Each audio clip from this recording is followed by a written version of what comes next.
Subscribe करें मेरे इस YouTube चैनल को और दबाएं बेल आइकन, जिससे आप पाएंगे और महत्वपूर्ण एवं रोचक जानकारियां और मेरे सारे नए वीडियोस।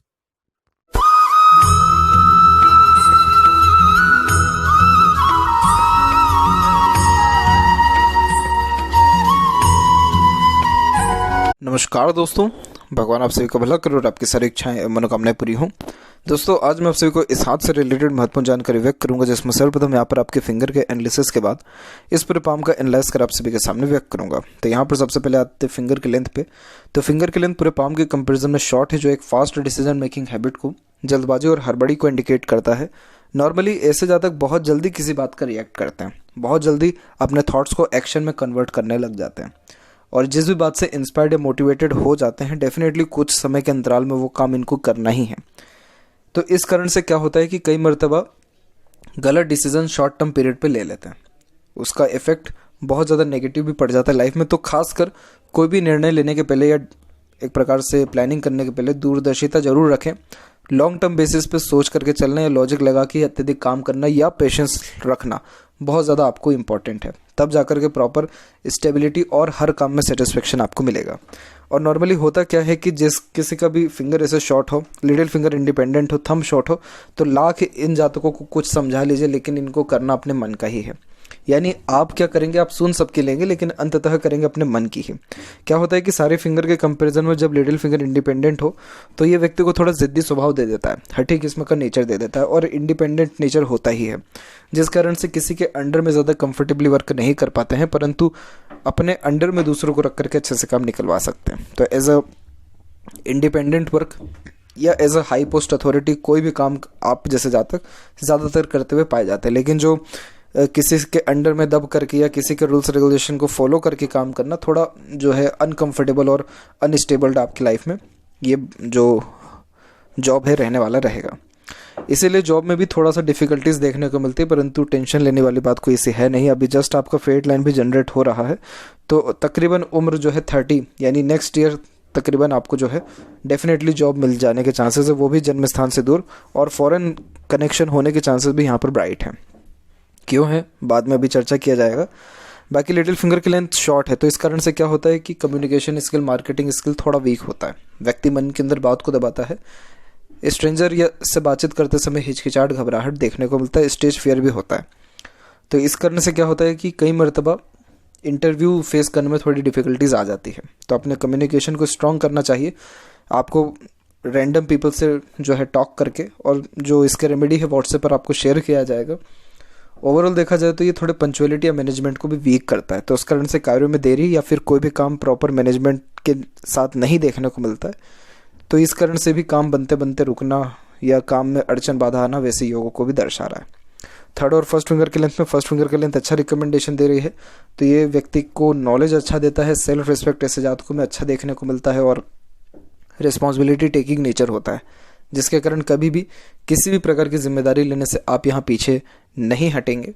और इसके अलावा देखा जाए तो एज अ लीडर, एडवाइज़र या गाइडर या एज अ कंसल्टेंट भी कोई काम करें तो उससे भी आपको लाभ अच्छा मिलेगा। फिंगर के ऊपर सीधी खड़ी रेखा मौजूद है, जो यहाँ पर फ्रेंडली नेचर, मिलनसार स्वभाव को दर्शाती है। तो उस कारण से हर परिस्थिति माहौल में अपने आप को ढाल लेना, हर प्रकार के व्यक्तित्व वाले लोगों के साथ संबंध अच्छे रखना, इन सारे योगों को यहाँ पर यह व्यक्त कर रहा है। और देखा जाए तो फेलेंजेस यहाँ डेवलप ठीक है, आपका इंटरनल मास डेवलप्ड अच्छा, तो स्टेमिना व एनर्जी भी आपके अंदर परफेक्ट रहेगा। देखा जाए तो यहाँ पर आपके फिंगर के जो नोट्स हैं वो भी डेवलप्ड है। थर्ड वन और लास्ट वन थोड़ा डिस्टर्ब हो गया, तो ये थोड़ा कन्फ्यूजिंग माइंडसेट देगा, तो डिसीजन लेने में किसी न किसी व्यक्ति विशेष की आवश्यकता निश्चित तौर पे पड़ेगी। फिंगर के बीच में जब ऐसे गैप मेंटेन हो तो ये अधिक खर्चीलेपन को व्यक्त करता है, तो खर्चों पर नियंत्रण थोड़ा कम देखने को मिलता है। थंब का साइज शॉर्ट होने के कारण टू द पॉइंट बात करना, सुनना ही ज़्यादा पसंद करते हैं, और यहाँ पर थंब का जहाँ पर जॉइंट पॉइंट है वहाँ पर मांसल कम है, तो ये बहुत अच्छे फ्लेक्सिबिलिटी और adjusting type of nature, personality को भी यहाँ पर दर्शाता है, जिसके कारण जैसा समय परिस्थिति है उसके अनुसार अपने आप को ढाल पाने में सक्षम होते हैं। और योग का चिन्ह भी है पर ओपन है, तो अगेन पैसा तो आएगा, रुकेगा नहीं, तो कभी भी अपने पास ज़्यादा धन ना रखें, वरना बड़ी सरलता से हाथ से पैसा फिसल जाने वाला रहेगा। पाम का साइज़ यहाँ पर आपकी लंबाई चौड़ाई दोनों में अच्छा है, ये बहुत ज़्यादा हार्ड वर्किंग नेचर देता है। ऐसा जातक मेहनत पे बहुत ज़्यादा विश्वास रखते हैं और मेहनत के बलबूते पर ही अपने सारे ड्रीम, डिज़ायर, एम्बिशन हासिल कर पाने के साथ साथ सक्सेसफुल होते हैं। अब यहाँ पर एक एक पर्वत का सभी पर्वत रेखाओं के बारे में आपको अवगत कराऊँ तो गुरु के क्षेत्र पर आप देखेंगे तो गुरु का क्षेत्र यहाँ पर आपका डेवलप्ड अच्छा है। जब गुरु ऐसा डेवलप्ड हो तो ऐसे जातकों के पास सुख सुविधा में कोई कमी नहीं होती है, ज्ञान अच्छा होता है, सांसारिक व पारिवारिक सुख भी देखने को मिलता है, जिसके अंतर्गत आपका लव मैरिज के चांसेस भी यहाँ पर अच्छे खासे हैं। रीज़न ये है कि एक तो यहाँ पर आपका स्क्वायर का साइन अवेलेबल है और जब जुपिटर इतना अच्छा स्ट्रांग देखने को मिले तो ये मोस्ट प्रोबेबली लव अफेयर्स में सक्सेस होने के चांसेस को ज़्यादा दर्शाता है। और स्क्वायर का साइन खासकर आफ्टर मैरिज प्रॉपर्टी को इंडिकेट करता है। तो खासकर हाई पोस्ट अथॉरिटी पर जाने के चांसेस, अच्छे फेम और वेल्थ के साथ साथ अच्छे मैरिड लाइफ को यहाँ पर ये दर्शा रहा है। अच्छा मैरिड लाइफ यानी सेटिस्फैक्ट्री और बेनिफिशियल और कंफर्टेबल। इसके अलावा यहाँ पर जितनी भी आप आड़ी रेखा देख पा रहे हैं सब के सब स्पिरिचुअल एक्टिविटीज़ के लिए अच्छा माना जाता है। ये दयालु किस्म की प्रवृत्ति को दर्शाता है, जिसके कारण किसी का दुख दर्द नहीं देख पाना और खुद से जितना हो सकता है दूसरों को सहयोग प्रदान करना। आप जैसे ज़्यादा पेट लेबर होते हैं और सोशल वर्क और एनजीओज़ के लिए भी काम करते हुए देखने को ज़्यादा मिलते हैं। सैटर्न की बात की जाए तो सैटर्न के ऊपर ये आड़ी रेखा होना मूड स्विंग को बहुत ज़्यादा दर्शाता है। इमोशंस फीलिंग्स में बहुत ज़्यादा फ्लक्चुएशंस चेंजेस होते रहते हैं और कब क्या मूड में आ जाए, कब क्या डिसीजन में चेंजेस कर लें, ये बिल्कुल प्रिडिक्टेबल नहीं होता है। किस बात से बुरा मान जाए, किस बात को हल्के में ले लें, किस बात से अफेक्टेड हो जाए, ये भी पता लगा पाना मुश्किल होता है। तो इससे नुकसान दूसरे का नहीं आपका थोड़ा ज़्यादा रहेगा, क्योंकि इससे क्या होता है कि जो काम बड़ी सरलता से बन सकता है वो उन सारे कार्यों में फिर देरी देखने को मिलना, कंटिन्यूटी किसी काम में नहीं होना, मूड स्विंग के कारण फोकस में कमी होने के कारण काम में मन नहीं लगना, छोड़ देना काम को आधे अधूरे पे। तो ये करियर वाइज थोड़ा सही नहीं माना जाता और बेफिजुल की चिंताएं और एक प्रकार से टेंशन भी ये देने वाला और नेगेटिव थॉट्स भी देने वाला रहता है। तो यहाँ पर सबसे पहले तो आपको अपने सैटर्न को प्योरीफाई करना होगा। सैटर्न का जो रेमेडी है उसमें मंत्र आपको दिया जाएगा, उसका चैंटिंग करना होगा खासकर। तो वो चैंटिंग से क्या होगा कि ब्लेसिंग्स आपको मिलने लगेगी। जो सैटर्न के ये डिमेरिट्स हैं ये धीरे धीरे ख़त्म भी होंगे। तो उसके बाद जो मूड स्विंग या एक प्रकार से देखा जाए तो नेगेटिव थॉट्स और इसके उपरांत भी अनेकों प्रकार की तकलीफ़ें जो रहती हैं लक वाइज, वो सारी चीज़ें आपके धीरे धीरे करके ख़त्म होगी और समय रहते हैं सारे काम भी आपके बनने लगेंगे। यही रीज़न है कि आपकी फेट लाइन चल बहुत अच्छा रही है। चल इन द सेंस कि पूरे हथेली में ये कंटिन्यू है, परंतु रुक रुक करके टूट करके चल रहा है। अब किसी का भाग्य अगर ख़राब हो तो पूरी तरह रेखा ही ख़राब हो जानी चाहिए, लेकिन आपके हाथ में फेट लाइन अवेलेबल है, मतलब लक अच्छा है। थोड़े अपने खुद के एक प्रकार से नेचर के कारण डिफ़िकल्टीज फेस ज़्यादा करनी पड़ रही है और पड़ सकती भी है। मून के एरिया से फेट लाइन निकला है, सक्सेस आफ्टर मैरिज होगा, जन्म स्थान से दूर डेफिनेटली आपका जो है रसना बसना है, यानी फॉरेन से अपॉर्चुनिटीज़ लाइफ में डेफिनेटली आएगी। मदर सपोर्ट अच्छा रहता है, मन का करके ही आपको सेटिस्फेक्शन मिलेगा। ये 4 चीज़ों को ध्यान में रखिएगा। तो इस केस में अपने मदर का कोई भी बात ना टालिएगा। जन्म स्थान से दूर जब भी अवसर आए तो उसमें ज़्यादा सोचने विचारने की आवश्यकता नहीं है, बिल्कुल जाइएगा तो लाभ अच्छा मिलेगा। फिर करियर वाइज थोड़ा सा चेंजेस दिख रहा है 37 और 38 के एज में, फिर ये सीधे गया है, फिर उसका चेंजेस दिख रहा है फिर 49 और 50 के एज में भी। तो देखा जाए तो रिटायरमेंट के एज तक जो है अर्निंग के पॉसिबिलिटीज़ आपके पाम में अवेलेबल है। सन की बात की जाए तो सन के ऊपर भी यही दिक्कत आ गया है कि यहाँ पर भी इनडायरेक्ट वे में क्रॉस के साइंस अवेलेबल हैं। तो क्या होता है कि व्यक्ति जो पढ़ाई लिखाई होती है वो प्रॉपर फिर यूटिलाइजेशन नहीं हो पाती है और फिर उस कारण से कई मरतबा ये भी होता है कि जो भी काम कर रहे हैं उसका क्रेडिट नहीं मिल पाता है। एफर्ट्स डालते लेकिन रिजल्ट नहीं मिल पाता है। पिता से रिलेशन में थोड़ा वैचारिक मतभेद भी रहता है और ख़ासकर सूर्य थोड़ा डिफेम भी ऐसी कराते हैं, इसके कारण से ये अपने लोगों से धोखा मिलने की योगों को भी दर्शाता है। अगेन डरने वाली बात नहीं है, पहले समझिए इन सारी चीज़ों को और किसी भी बात से आघात मत होइएगा। यहाँ पर आपके एक पॉजिटिव साइन है, वो है रेक्टेंगल का साइन। ये रेक्टेंगल का साइन आपको प्रॉपर्टी बहुत अच्छी देगा, सक्सेस आफ्टर स्ट्रगल को ये इंडिकेट करता है। जैसे नेगेटिव साइन का इतना मेजर इम्पैक्ट है तो पॉजिटिव साइन का भी इम्पैक्ट के अंतर्गत आपका नेम, वेल्थ, प्रॉपर्टी, ये सारी चीज़ें लाइफ में बहुत अच्छी मैनेज होने वाली रहेगी, यानी एकदम सफिशिएंट अमाउंट में ये सारी चीज़ें रहने वाली है। बस यही है कि सक्सेस आफ्टर स्ट्रगल है कि थोड़ा सा संघर्ष अभी है, लेकिन जैसे ही आप सैटर्न रेमेडी करेंगे ऑटोमेटिकली ये सन भी आपका पॉजिटिव होगा और फिर जब सन पॉजिटिव होगा तो सबसे पहले कॉन्फिडेंस आपके अंदर बढ़ेगा, हर काम का क्रेडिट मिलने लगेगा, नेम रिस्पेक्ट बढ़ने लगेगा, धोखे कम मिलेंगे और सक्सेस ओवरऑल करियर वाइज देखने को मिलेगा। अदरवाइज़ यही रहेगा कि अगर वो रेमेडी आप नहीं करेंगे तो कन्फ्यूज़न लाइफ में ज़्यादा रहेगा, क्योंकि मल्टीपल्स लाइन अवेलेबल है जो कि मल्टीटास्किंग नेचर को दर्शाता है। तो आप जैसे ज़्यादा तक हर क्षेत्र में अपना हाथ आजमाते हैं। तो फोकस में भी कमी आ जाता है। बट नो वरीज, कोई बात ज़्यादा चिंता वाली बात नहीं है। मरकरी माउंट डेवलप ठीक है, और यहाँ पर भी मल्टीपल लैंग्वेजेस का नॉलेज देता है, इंटेलिजेंसी अच्छी देता है, सोचने समझने बोलचाल की कला में निखार भी लाता है। थोड़ा सा ये माउंट साइड के एरिया से दब रहा है तो कई मरतबा बातें मन में ही दबी रह जाती है या सही समय पर नहीं बोल पाते हैं। जब वो समय कन्वर्सेशन का ख़त्म हो जाता है तब अच्छे अच्छे ख्यालात बोलने के लिए आते हैं मन में। हृदय रेखा के अंत में गोपुज की आकृति भी है जो गुड सेंस ऑफ ह्यूमर को यहाँ पर दर्शाता है। और जहाँ तक देखा जाए हृदय रेखा के बारे में, तो हृदय रेखा आपकी सीधे के सीधे निकल के गुरु के क्षेत्र तक पहुँचा है। ये बहुत ऑनेस्ट और लॉयल नेचर को दर्शाता है। आप जैसे जहाँ तक दिल के बहुत ज़्यादा साफ होते हैं। यही रीज़न है कि किसी भी रिलेशन में अपने ओर से 100% देते हैं विदाउट एनी एक्सपेक्टेशंस। और जब 99% भी मिलता है तो दिक्कत वाली बात है ही। तो इसीलिए क्या होता है कि जब जब किसी भी भरोसा करते, थोड़ी बहुत भी एक्सपेक्टेशंस लगाते, वो एक्सपेक्टेशन डायरेक्टली टूटता है। यही एकमात्र रीज़न है कि आपकी हार्ट लाइन से मल्टीपल्स लाइन नीचे भी आ रही है। इसका रामबाण उपाय यही है कि आप एक्सपेक्टेशन दूसरों से लगाना बिल्कुल बंद कर दीजिए। बाकी जो ऑनेस्ट और लॉयल नेचर है उसको बनाए रखिए। जो डिजर्विंग पीपल है वो आपको समझेंगे और आपके साथ में रहेंगे। अदरवाइज़ जो लोग आपको छोड़ के जाएंगे या आपके साथ ऐसा करेंगे वो खुद ही जो है एक प्रकार से लॉसेस में रहेंगे, क्योंकि आप जैसे जिनका हार्ट लाइन गुरु से कनेक्टेड हो जाता है, ये एक प्रकार से बिना किसी लालच के, बिना किसी उम्मीद के लोगों के लिए इतना कुछ कर जाते हैं जिसकी कोई लिमिट नहीं है। जिनके अपने लोग ना करें वो आप जैसे तक दूसरों के लिए कर जाते हैं। इसके अलावा यहाँ देखा जाए तो माइंड लाइन जो है प्योरली इंडिपेंडेंट ही चल रहा है। तो बचपन से ही हर प्रकार की स्वतंत्रता मिली हुई होती है, जिसके कारण जिद्दीपन ज़्यादा देखने को मिलता है। और यहाँ पर आपके माइंड लाइन से जो है मल्टीपल्स लाइन का कनेक्शन और हार्ट लाइन का भी मंगल से हो रहा है। ये मांगलिक रहने के योगों को भी दर्शाता है। अगेन जो इसका डिमेरिट है वो है एग्रेशन।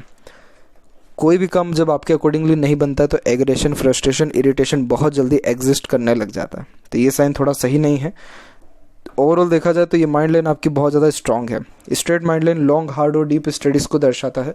तो ऐसे जहाँ तक बहुत अच्छा प्रेशर एब्जॉर्प्शन कर पाने में सक्षम होते हैं। तो जितना भी लाइफ में प्रेशर, ट्रबल, प्रॉब्लम क्यों ना आ जाए, लेकिन उन सारे परिस्थितियों से डील बहुत अच्छे से कर पाते हैं और निकल भी पाते हैं, क्योंकि मेंटली बहुत स्ट्रांग होने के कारण ही जुनून, हौसला, पराक्रम या सहनशीलता अच्छा होता है। इसके अलावा मेमोरी शार्प देखने को मिलता है, जिसके कारण छोटी से छोटी, पुरानी से पुरानी बातें अच्छे से याद रहती है। कोई भी चीज़ जल्दी सीखने समझने की सक्षमता भी देखने को यहाँ पर मिलता है। इसके अलावा यहाँ पर देखा जाए तो ये जो डबल लाइन यहाँ पर चल रही है, ये क्या करती है कि कन्फ्यूज़न ज़्यादा देती है। जब डबल लाइन चलने का दो मीनिंग निकलता है। पहला तो ये डबल सोर्स ऑफ अर्निंग को दर्शाता है कि ऐसे जाता कि एक समय पे एक से ज़्यादा काम डेफिनेटली करते हुए देखने को मिलते हैं। दूसरी इसकी बात ये रहती है कि सुबह जो चीज़ पसंद आता है शाम को वो चीज़ ख़राब लगने लगता है, यानी डबल मेंटेलिटी होती है। इन सारी चीज़ों में सुधार बहुत अच्छे से आने लग जाता है तब जब लाइफ में क्लियरिटी मिल जाए, यानी सन सही हो जाए, सैटर्न के इम्पैक्ट ख़त्म हो जाए, तो ऑटोमेटिकली क्लियरेंस लाइफ में मिलेगा। तो अपने डिसीजन पर फिर अड़िग भी रह पाएंगे। लाइफ लाइन के ऊपर देखा जाए तो लाइफ लाइन का फ्लो भी कुल मिलाकर के सिस्टमेटिक वे से चल रहा है और इसमें ओवरलैपिंग जो हुई है ये बहुत अच्छी होती है। जब ऐसे हल्की सी भी ओवरलैपिंग देखने को मिले तो लाइफ में directly standard of living, royalty, luxury से बढ़ा देता है। तो ये कब बढ़ा रहा है? ये करेक्ट उम्र आपको 30 के एज में यहाँ पर बढ़ा रहा है और 30 के बाद में वापस एक और बार यहाँ पर बढ़ रहा है। वो उम्र हो जाएगा आपका तकरीबन 39 और 40 और उसके बाद ये जस्ट जो है केतु पर आते आते डिवाइड हुआ है, जिसके कारण से ट्रैवलिंग, देश विदेश और छोटी मोटी यात्राएं लगी रहेंगी और यात्रा का सुख भी आपको अच्छा देखने को मिलेगा। यहाँ पर मंगल और राहु के कॉम्बिनेशन से क्या होता है कि जल्दबाजी, हड़बड़ी में जो निर्णय लेते हैं उससे नुकसान ज़्यादा होता है। ओवर थिंकिंग के कारण, नेगेटिव थिंकिंग के कारण जो स्ट्रेसेस बढ़ते हैं उसको भी ये दर्शाता है और एक प्रकार से थोड़ा सा स्ट्रेस और बर्डन को इंडिकेट कर रहा है। तो ये जो प्रॉब्लम आपकी लाइफ में रहने वाला है, ये प्रॉब्लम एक तो आएगा 28 से 29 के बीच में, दूसरा रहेगा 31, थर्ड वन रहेगा 36, फोर्थ वन रहेगा अप्रोक्सीमेटली यहाँ पर 38 और 39 के एज में। इन एजेस में थोड़ा स्ट्रेस ज़्यादा रहेगा, तो इसीलिए कोई भी डिसीजन लेने के पहले या कोई भी नया काम करने से पहले थोड़ा सा सोच विचार के ही काम करना आपके लिए सही रहेगा। हल्की हल्की सी सपोर्टिव लाइन है, तो डरने वाली सी कोई बात नहीं है कि सपोर्ट आपको दूसरों का, स्पाउस का, पार्टनर का अच्छा देखने को मिलेगा, जिसके कारण इन सारे स्ट्रेस या बर्डन से इजीली डील कर पाएंगे और निकल भी पाएंगे। तो इतना ज़्यादा कोई प्रॉब्लमेटिक यहाँ पर वे नहीं है, ट्रबल नहीं है और यहाँ पर आपकी self made luck line available है। इस चीज़ को ध्यान रखिएगा कि आप जिन सारे कार्यों में एफर्ट्स डालेंगे, मेहनत करेंगे, उन सारे कार्यों से निश्चित तौर पर लाभ मिलेगा। ये फेट लाइन सैटर्न तक नहीं पहुंचा, जिसके कारण ये कार्यों में देरी जरूर देगा, लेकिन आपके सारे काम बना के जरूर रहेगा। तो इसीलिए कभी भी आप अपने मेहनत में कमी मत लाइएगा और खुद के ऊपर डाउट कभी भी किसी चीज़ को मत करिएगा। पॉजिटिव जितना हो सके रहने का प्रयत्न करें और एफर्ट्स ज़्यादा लगाते रहें। अंदरूनी मंगल विकसित ठीक है, आउटर मार्स डेवलप भी ठीक है, तो इस कारण से स्टेमिना एनर्जी ठीक रहेगा। थोड़ा सा इंटरनल मार्स नेगेटिव इम्पैक्ट कर रहा है, तो रोग प्रतिरोधक क्षमता थोड़ी वीक करता है ये। तो इस कारण से exercise, yoga, pranayama definitely in सारी चीज़ों को ऐड करी लाइफ में या कुछ भी इनके रिगार्डिंग, तो अच्छा जो है स्वास्थ्य में सुधार देखने को मिलेगा। शुक्र भी यहाँ पर परफेक्ट डेवलप्ड है, जो परफेक्ट लग्जरियस लाइफ को इंडिकेट करता है। तो एक से ज़्यादा गाड़ी, घर बार का सुख, यह तमाम तरह के सुख सुविधाओं को, रॉयल्टी और गुड स्टैंडर्ड ऑफ लिविंग को दर्शाता है। यहाँ की जो आड़ी रेखा ये सही नहीं है, क्योंकि क्या होता है कि शुक्र कारक है हैप्पीनेस का, और जब यहाँ पर आड़ी रेखा हो तो ऐसे जातकों के जीवन में एक सिंगल पैसे की कमी नहीं होती, परंतु चिंताएं इतनी होती हैं कि हैप्पीनेस ही पूरा डाउन हो जाता है, पीसफुलनेस नहीं रहता है माइंड में। तो इसीलिए कोशिश यही करनी चाहिए कि ओवर थिंकिंग से बचें, फैमिली प्रेशर को थोड़ा सा इजी लें और बातों को थोड़ा जो है हल्के में लेने का प्रयत्न करें, अपने पैशन, हॉबी को भी फॉलो करें। तो इन सारी चीज़ों से जो स्ट्रेस बर्डन है वो कम होगा और हैप्पीनेस आपकी लाइफ में बढ़ेगा। सीधी खड़ी रेखाएं तो अगेन अपॉर्चुनिटीज़ में कोई कमी नहीं रहेगा, और केतु पर आपके फिश सिंबल की आकृति हल्की सी जो है डिनोट यहाँ पर हो रही है। तो ये लाइफ में सडन गेन वेल्थ और प्रोग्रेस देती है, और इनहेरिटेड प्रॉपर्टी को भी ये यहाँ पर अच्छा व्यक्त करता है। चंद्र के ऊपर भी क्रॉस का साइन है, बहुत ज़्यादा मन विचलित होता है, नेगेटिव थॉट्स भी आते हैं, बेचैनी महसूस होती है, फोकस में कमी आता है, ट्रैवलिंग कर रही है। और चंद्र का भी जो रेमेडी है वो आपको जस्ट सैटर्न के रेमेडी के अंतर्गत में ही आ जाएगा। सैटर्न के, क्योंकि सैटर्न पे आड़ी रेखा जिनके हाथ में होती है उनके 80% ऐसे जातकों में चंद्र भी खराब होता है, क्योंकि शनि डायरेक्टली मन के ऊपर वार करता है। इसी कारण से लोनलीनेस फील होना, मन से दुखी रहना, वैसे योग भी बनते हैं। इसके अलावा यहाँ देखा जाए तो आपके हाथ में मनी ट्रायंगल का फॉर्मेशन फिलहाल तो इतना स्ट्रांगली रिकमेंड नहीं हो रहा है, लेकिन एक हल्का सा शाखा सपोर्ट कर रहा है। इन फ्यूचर अगर ये लाइंस और ज़्यादा प्रोमिनेंट हुई, देन आफ्टर पैसा अच्छा आएगा, रुकेगा भी और उसका सदुपयोग भी होने वाला रहेगा। इसके अलावा बात किया जाए आपके लेफ्ट पाम के विषय में, तो लेफ्ट पाम में आप देख पाएंगे कि आपका जो फेट लाइन है ये भी यहाँ पर आपके मून की रेस से निकला है, लाइफ लाइन से निकला है। सैटर्न पर लाइन अवेलेबल है, इट मीन्स मनी के रिगार्डिंग कोई प्रॉब्लम लाइफ में नहीं होने वाला है। और बहुत मजबूत शाखा यहाँ पर चंद्र पर भी जा रही है, तो बर्थ प्लेस से दूर सेटलमेंट होना या खुद का घर बार होने के योगों को भी ये यहाँ पर कंफर्म इंडिकेट कर रहा है। तो यह थी कुछ महत्वपूर्ण बातें आपके हाथ के रिगार्डिंग। आशा करता हूँ सभी प्रश्नों का उत्तर मिल गया हो। कोई और अगर रह गया हो तो जरूर पूछें। तब तक आपका बहुत बहुत धन्यवाद।